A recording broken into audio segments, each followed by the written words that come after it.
Now, officials in the Northwest are calling on families of illegal miners who are known to have been operating in Stilfontein to come forward. This as the process to identify the remains retrieved from the abandoned mine shaft continues. So far, about 18 samples have been taken from 80 bodies that were brought up in a government-sanctioned rescue and recovery operation.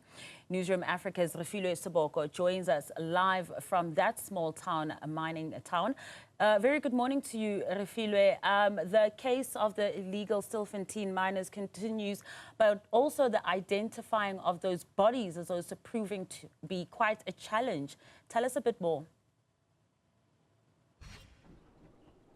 Indeed, Masa, proving to be quite a challenge, the identification process, because you remember that some of the bodies that were retrieved from there were said to be decomposed, but also the issue of most of those that have been declared deceased not having proper documentation, because they were from others from Mozambique, others from Zimbabwe.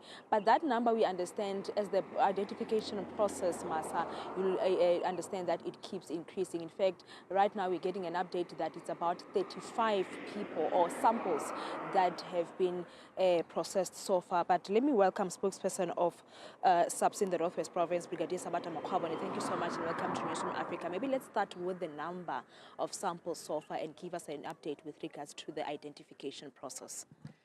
Yes, like you correctly indicated, we are standing at 35 at the moment. You will remember that we started with the identification process on the 4th of February. So between the 4th up until yesterday, we were standing at 35. But we are continuing even today. We'll take it from there as to what is going to unfold after today's session. But this is the process that we have embarked on. And let's talk about, those that have been positively identified and families claiming the bodies. Not really. What we are doing is that at the moment we are taking DNA samples and then they are taken to forensic. Then it is only after the result from the forensic we'll be able to know whether are they matching with the ones of the family members or the next of kin that we have actually taken. But what we can say is that from those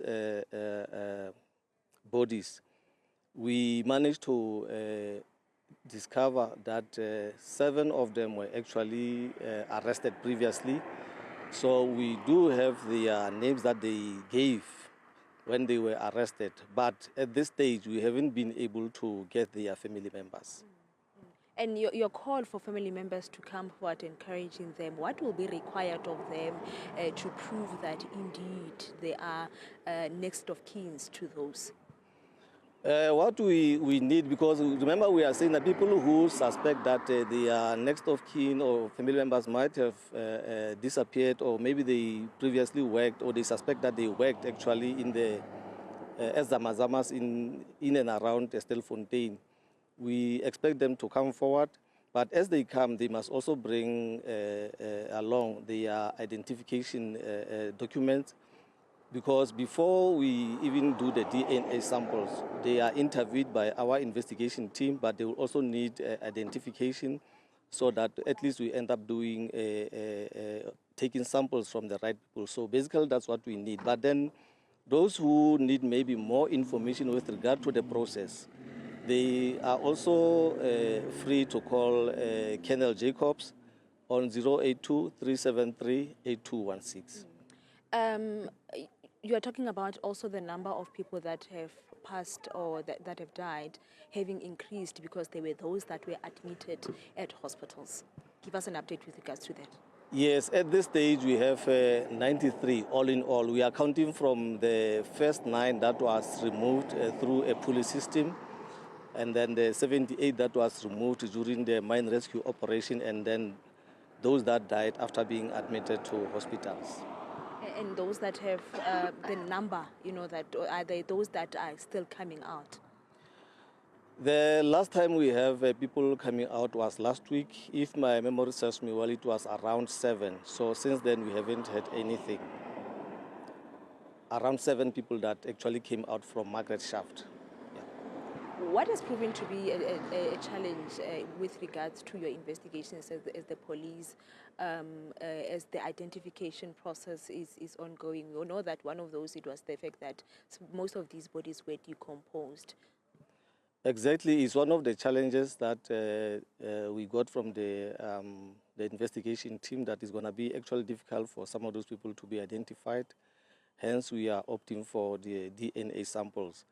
But yes, we are also not yet satisfied with the number that is actually coming forward for this particular process. Remember, we are talking about 70, more than 90 bodies. But then at this stage, we have only 35 samples that have been taken. So this could also be a challenge, but we are still hopeful that maybe as time goes on, we'll still get people coming through for participation in the process. And are we having families that are coming from Mozambique, that are coming from Zimbabwe, as those neighboring countries, to come and see, like you're saying, that they're expecting that their person could have been working around Kuma and Stilfontein? Where are they coming from? Indeed, we do have families from Mozambique, we do have families from Zimbabwe, we do have families from Lesotho and also from South Africa. Yeah, I'll just have to confirm Botswana. Yes, we do have one family that came from Botswana, yes. And that process is continuing today as well? The process is continuing as we are speaking. They are busy with the process. Thank you so much for your time. Brigadier Sabata Mokwabo, a spokesperson of the police in the Northwest Province, also indicating, Masa, the number of people that have died, indicating that it's now 93, but that identification process continues as family members, next of kin, are encouraged to come forward to help with that process.